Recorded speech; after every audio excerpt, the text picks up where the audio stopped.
It's the Locked On Podcast Network, your team every day.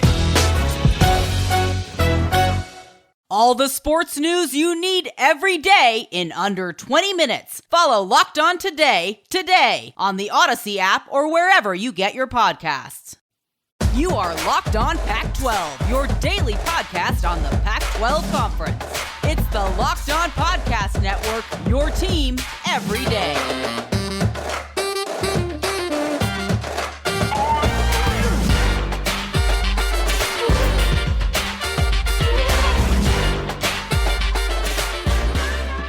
What up, everyone? Welcome back to another episode of Locked On Pac-12, where we give you everything Conference of Champions. I'm your host, Cindy Robinson, and today I am joined by Brian Brown from Locked On Utes. Brian, how's it going? I'm doing great. We're getting so close to the season starting. I cannot wait. I need real football, Cindy. None of this like trying to interpret tea leaves and comments. I want to see action on the screen. I feel that. For those of you, ready for the season like Brian, the NFL season is obviously about to begin, and nobody covers it like the Locked On Podcast Network. August 30th through September 8th, the Locked On NFL podcast is previewing every team and every decision with the help of Odyssey's lineup of NFL experts. So follow the Ultimate Season Preview 2021 feed on the Odyssey app or wherever you get your podcast to tune in beginning August 30th. You do not want to miss that. Definitely will help you with some of your fantasy drafts and all that good stuff. So don't miss out. I have drafts coming up and I cannot wait. I need to make sure I'm tuned in myself. But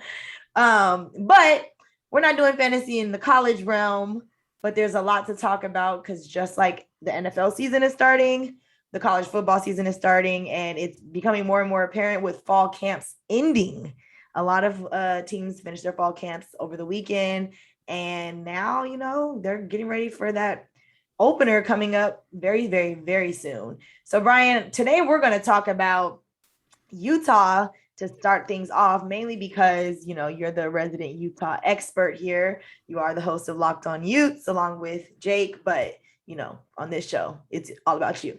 So, first, Utah had their final scrimmage on Saturday. What could you tell us about that final scrimmage, if anything at all? Well, I can tell you that we didn't get a chance to watch any of it, which is always frustrating on our end of things. But the good news is that being the host of Locked On Utes gives me a little bit of sway and a little bit of persuasion.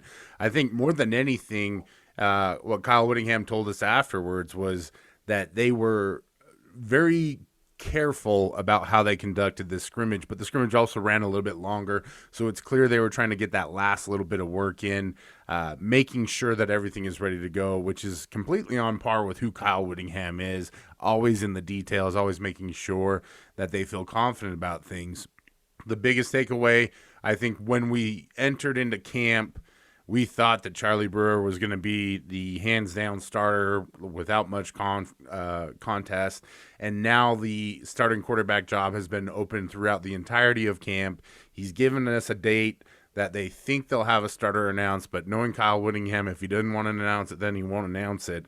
But that, I think, is very telling in the fact that most everyone expected Charlie Brewer to be the starter, and Cam Rising just performed so well in camp that it put everything into chaos. Okay, because that was the biggest thing, I think, coming out of this scrimmage that a lot of, obviously, reporters, but fans wanted to know, was that quarterback decision made? Now, according to Whittingham, it seems that he anticipated choosing after they looked at the tape from the scrimmage and making that final decision. So I'm sure this decision was made over the weekend. We won't know either Monday or Thursday. He did say Thursday that there would be a depth chart released of all the starters and everything that you can expect going into that season opener. But he did also mention something about possibly letting people know Monday. So if I were you, Utah fans, I would just look out for the news. I'm sure Brian will tweet it out, talk about it on the show with Jake. Whatever the case may be, look out for it. It's coming. And you will know who your quarterback is very soon. One of the other things, like you mentioned, that, he was being very careful about how they conducted this camp was, it seems like there's a result in that being, he's worried about the O-line because they didn't have a very healthy offseason, it seems like. And he hasn't had all his players that he would like in camp consistently. Sorry, my words are like struggling to come out today. But for you, being someone who, follows along with the team, covers a team, do you feel like his concerns are valid, or is it one of those things like, just you're just gonna, it's growing pains, it comes with football, yada yada yada? I think what it is, it's a continuation with this particular group of offensive linemen. They're going into now the third year with the bulk of the offensive line being the same group. And, Satao Laumea, Nick Ford, all conference performers there. So they have some really good players to anchor that unit. But the problem has been consistency. They haven't had the same guys in there the entire time. Jaron Kump was a guy who started last year, but this year has been rumored to be out for the beginning of the season due to an injury that he sustained in spring ball. And Utah doesn't comment on injuries unless they're season ending, so we've been left to speculate on when he might return, and there's no clear timetable for that. And he would have been penciled in as one of the starters, and so that's opened up a position at the tackle spot for somebody else to emerge. And various injuries have made that difficult to pin down. So that's the biggest frustration and concern, I think, for the University of Utah. They feel confident in the fact that they have 10 offensive linemen who can go and play snaps in the Pac-12, which that's important. You have to have that kind of depth, I think, especially at a position like offensive line. But it's the continuity. It's getting guys together and making sure that they all take reps together that I think really has him concerned, and for good reason.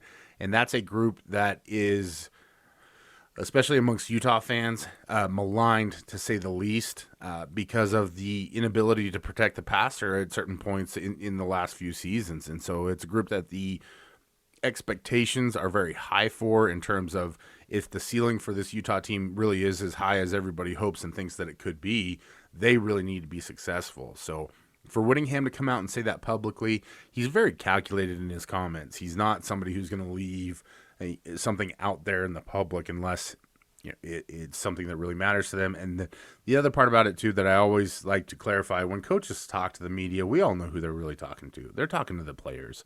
And so this is a bit of a call out for that group, because they have had a lot of praise throughout camp. There's been a lot of confidence in them and everything that they're able to do. And so this is him likely motivating that group, saying, hey, you can't rest on your laurels. We need you this year. You need to get your treatment done, get back, get on the same level, and stay consistent so that we can have the kind of season that we really need. Well, at this point, it is seeming like we're just going to have to wait and see when it comes to that season opener, who's actually healthy and able to go, and what that Utah team can actually do this season. But coming up next, we're going to discuss some more updates out of Washington State, which is really not too much of an update, but it is what it is. And then also talk about this Big Ten ACC possible alliance with the Pac-12. So yeah, it's a lot going on in the Pac-12 conference right now, you guys. I don't know, but we're still the conference of champions, so that's all that matters. Now, with football season approaching and it's still summer, something you might want to know about is sweat block. It's not a comfortable thing to talk about, but it's one of those things that's necessary, and I feel like it helped me. It could help you. Sweating is no fun. It ruins your clothes. It tends to make you smell, all that bad stuff. So Sweat Block has created a product to help combat all of that. It was doctor created, doctor recommended. It works for up to 7 days per use, and it's a dry shirt guarantee. So if Sweat Block doesn't keep you dry, you can get your money back. That's always a plus. There's a way to get your money back. You can wear what you want to wear. It's a secret to your confidence. When you're not worried about sweating, you're a lot more confident, and it's a must-have for everyone. So I definitely encourage you to go try it. If you or someone you love, you can benefit from this, then go ahead and check it out at sweatblock.com, and you can get 20% off with promo code locked on, or at Amazon and CVS. So go ahead and try it out. Let me know how it is for you. And yeah, good luck with your sweaty journeys. For those of you that do not know, Sonos is the official sponsor of ESPN College Football. So I'm super excited to have a Sonos Arc soundbar now that I recently got for this upcoming season. It already is giving me a better clarity with my sound, louder. I have more of a actual immersive experience when watching TV. The whole purpose of Sonos Arc is to experience the game like never before. It's a premium smart soundbar for TV, movies, music, gaming, and more. And the precise and immersive sound of Dolby Atmos will make you feel like you are in the stadium, which I love because I like attending games. So I like feeling like I'm at the game in the comfort of my own home. When the TV's off, you can stream music, your favorite sports podcast, obviously Locked On Pac-12, and so much more. So like I said, Sonos is the official sponsor of ESPN College Football. You can head to Sonos.com to learn more. Check it out. I highly recommend the Sonos Arc soundbar, but they have an array of different products you definitely want to check out. All right, we are now going to shift our focus to Washington State, which we've been doing quite a bit lately. And usually I would not complain because, I love talking about my Cougars. But in this instance, it's not necessarily the best of news. It's a little frustrating at this point, I would say, as a Cougar fan. So I don't even know what to think if I was a player or a parent of any of these players. But we talked about Washington coming out with a mandate that all higher education employees would have to get the vaccine or possibly risk losing their job. Now, obviously, this raised eyebrows in, Pullman and the Palouse because it's well known at this point that Nick Rolovich has opted out of getting the vaccine shot up until this point. He did not attend Pac-12 Media Day because he wasn't vaccinated. And I feel like that was just the beginning of what would be a string of absences due to not being vaccinated. Now that the Washington governor has implemented this mandate, it's unclear still what Nick Rolovich is going to do. It was asked of him after Friday's practice if he would be getting the shot because of the mandate. And his response was simply, I'm going to follow the mandate. Now, in one's mind that, if an intelligent thinker would probably jump to thinking, well, he's saying he's going to follow the mandate, so he's going to get the shot. Not quite, because when asked specifically if he was going to get the shot, he continued to avoid answering that question and just stuck with, I'm going to follow the mandate. So that could mean one or two things. It means he's going to opt to get the shot and just not talk about it to people because he doesn't want to talk about it. Or it means that he's not going to get the shot and he may forfeit his job as head coach. I am at I don't know. I don't have words for this because I feel like, I don't want to say it's selfish because I feel like this is a situation of it should be your personal choice. But I do think that when you're in certain careers or you put yourself in certain positions, that you have the duty to do things that aren't only about you. Brian, what are your thoughts? I'm with you 100% that while it is a personal choice, you're also having a personal choice to live amongst society. So if you don't want to live amongst society and agree to the social contract, that's fine. Choices always come with accountability, right? They always come with strings that are attached to them, right? And strings is a bad word. They come with results. And I think the biggest issue is that when it comes to college football, there is one voice that rises above all else, and that's Nick Saban. He's the most successful football coach in the modern era. I would argue he's the most successful college football coach in history. I think he is the best. I think we're witnessing something incredibly rare with what he's built at Alabama. All that being said, he came out and said it is a competitive advantage to get everyone vaccinated. When the best in your sport is telling everyone, do this so you can win games and or play games, you should listen. And I get that everybody wants to have their own opinion and their own variances about it. The science is rock solid. Everybody else in the Pac-12 has done it. That's the problem, right? Like if at this point you're putting your personal beliefs ahead of what really across the board is evidential that in order to get back to the way things were and to have things normalized, this is what needs to be done, then you're being selfish. That's the bottom line. And a football coach should never be selfish when it comes to leading his team. And I think that's caused an immense amount of doubt both amongst Washington State fans and likely administration and probably amongst his players as well. Yeah, at this point, it just kind of seems like he's digging himself in a deeper hole. Even if he ends up getting the shot, right, and coming around, I feel like you said, there's going to be some harsh feelings from players just because now you're bringing a lot of attention to the program in a negative way that has nothing to do with the actual football part of the program, right? On top of that, this is kind of becoming a bit of a distraction, in my opinion, because like this is all the conversation is coming out of Washington State. Nationally, especially, right? Like he and Brian Harsin are now becoming the storyline because it's a big deal amongst the national storylines. And I think the problem that is starting to emerge with a lot of these football coaches is that coaches tend to isolate themselves from the outside world, right? They invest themselves entirely in what they're doing. And the outside world is incredibly concerned with what's happening with these numbers and incredibly concerned about possible closures. You're seeing vaccination rates fly up because everybody understands at this point, like if you still have some doubts, that's okay. But you're probably going to have to take a leap of faith if you really want to get things back to the way they were. And really the only way to do that without, going through all the politics that have now arisen on something that shouldn't really be political in the first place is to buckle down and get the vaccine. And I think this is a hard thing because you talked about it being a personal choice, right?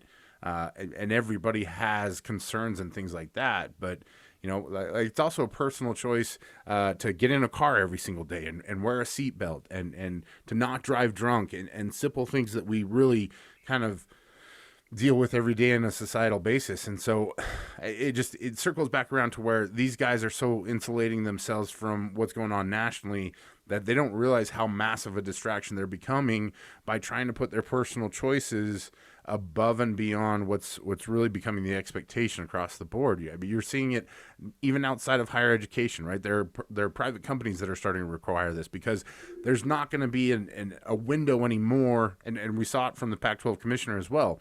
You don't have enough guys to field a team, you're done. That's it. Forfeit. There's not going to be any leeway for this. And companies are not going to let people go home and sit around for 14 days. Like if you haven't been vaccinated and all this kind of stuff, that's just where things are going to progress with this. And I want to stick to the football aspect of it. You're bringing national attention to your program in a negative way. And that's never a good thing. Mm-hmm. Yeah, we don't want negative publicity. Not good. Not all pub is good pub, period. We don't need it. We don't. Coming up next, we're going to discuss this possible alliance that is supposed to maybe be happening or being considered, one or the other. I don't know. But yeah, it's a lot. It's not necessarily bad. It's not good, but we don't know. We'll talk more about it though. If you are looking for a good protein bar, Built Bar is the one you should be trying. It's one of Brian's favorites, and that is because it comes in 9 delicious flavors, from coconut to raspberry to peanut butter brownie. There's a little bit of something for everyone. The best part about it is it's tasty and healthy, 17 to 18 grams of protein, low in calories, low in sugar, and low in net carbs. So a tasty treat and a healthy treat all in one. You cannot get any better than that. You can go to builtbar.com and use promo code LOCKED15 and you'll get 15% off your first order. That's use promo code LOCKED15 for 15% off at builtbar.com. You will not regret it because according to Brian, it's one of the best proteins out there. Brian, would you be lying? No, never. Okay. Lay that on me. I'll take the heat. I'm good with it. I love the Built Bar. There we go. So builtbar.com, locked15 for 15% off your first order. Go ahead and do that. Also, it's that time of year again, and all eyes are now turning to football as teams are back on the gridiron to start the football season. As always, BetOnline is your number one spot for all the pro and college football action this season. Get all the updated odds, props, and contests, including online's biggest $500,000 NFL mega contest and the world's largest 200,000 NFL Survivor contest, open now at BetOnline. Head to the website or use your mobile device to sign up today to receive your 100% welcome bonus. Be sure to take advantage of their opening day super promo. Make a bet on the Thursday. Basically, make a bet on Thursday, September 9th season opener between the Super Bowl champion Buccaneers and the Dallas Cowboys. And if you lose, your wager will be refunded up to $25 for new customers only when signing up and using promo code NFL100. BetOnline is the fastest and easiest way to bet all your favorite sports, from football, basketball, boxing, right to your favorite Vegas casino games. So don't wait and take advantage of all the great offers available for the 2021 season.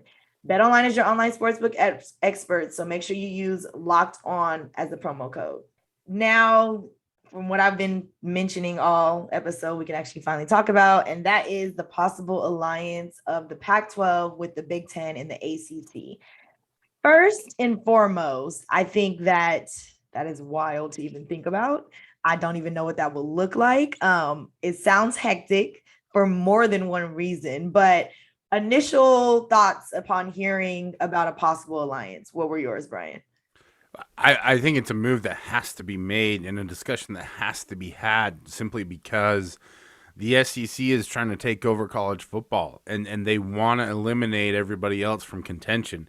As they go to 16 teams, that's enough for them to really have their own super league, so to speak. And really what it boils down to is that the TV providers want to maximize the amount of attention, maximize the value and everything like that. They don't want to have to spread their money further and further to try and have to, I guess,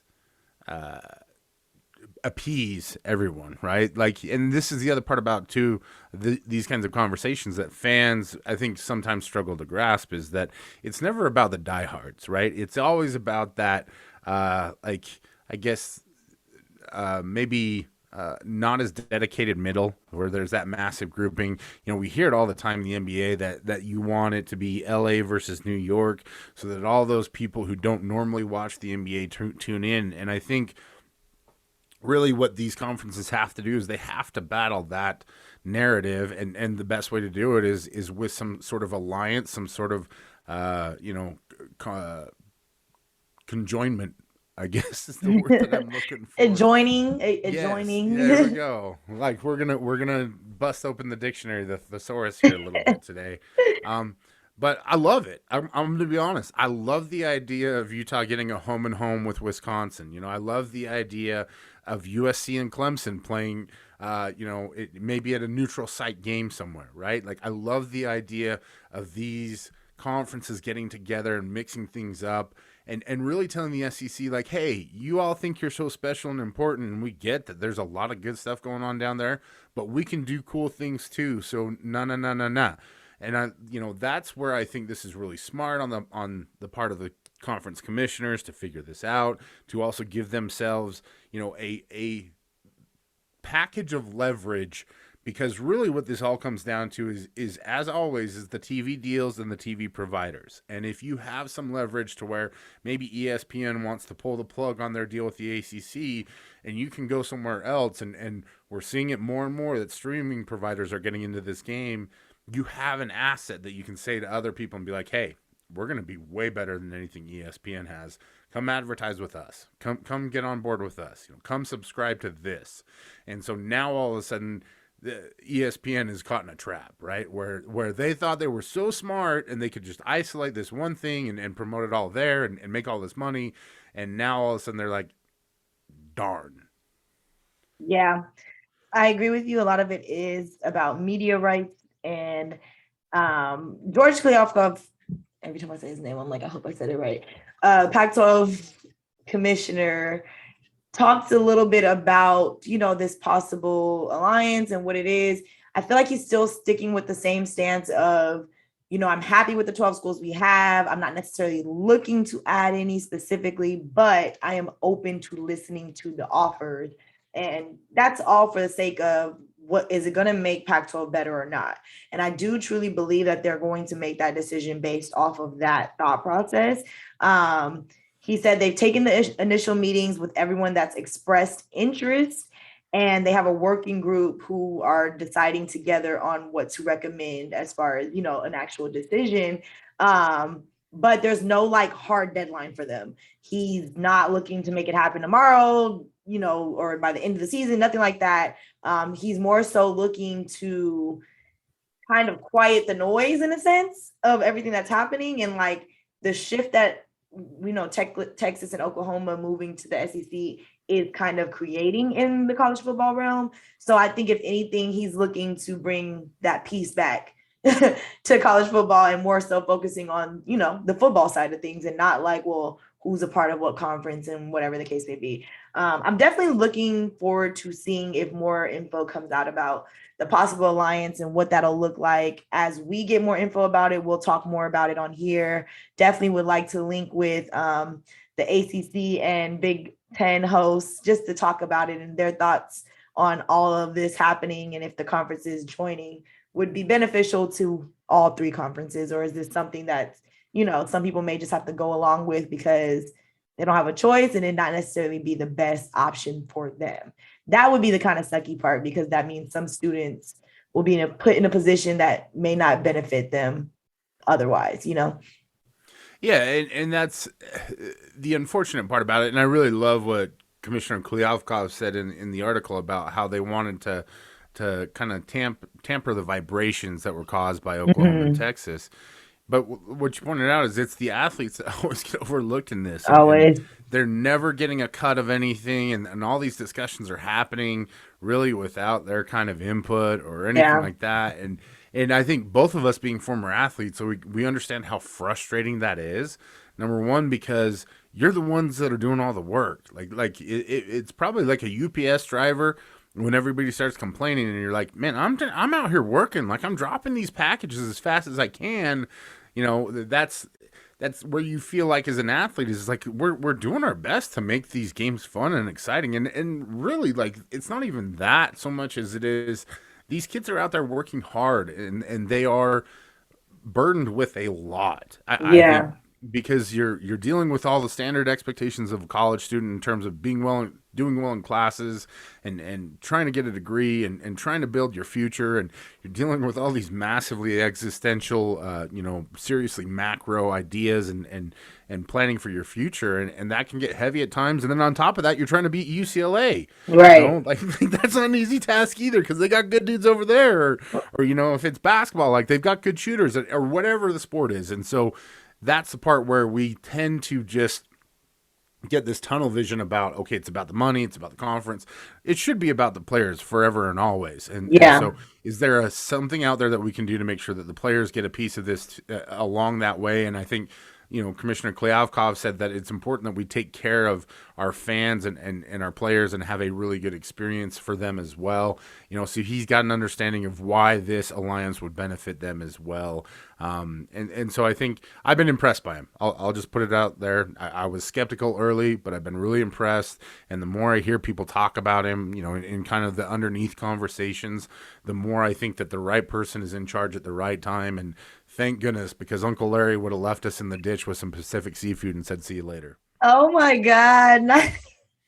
Brian throws shade all the time when it comes to Larry. So on that note, we are going to wrap it up. Make sure you check out Locked On Bets podcast, hosted by your boy Q and handicapping expert Lee Sterling. You can get your daily picks, blowout specials, wrong team favorite picks, and Lee Sterling's lock of the day. So follow the Locked On Bets podcast, brought to you by betonline.ag, wherever you get podcasts.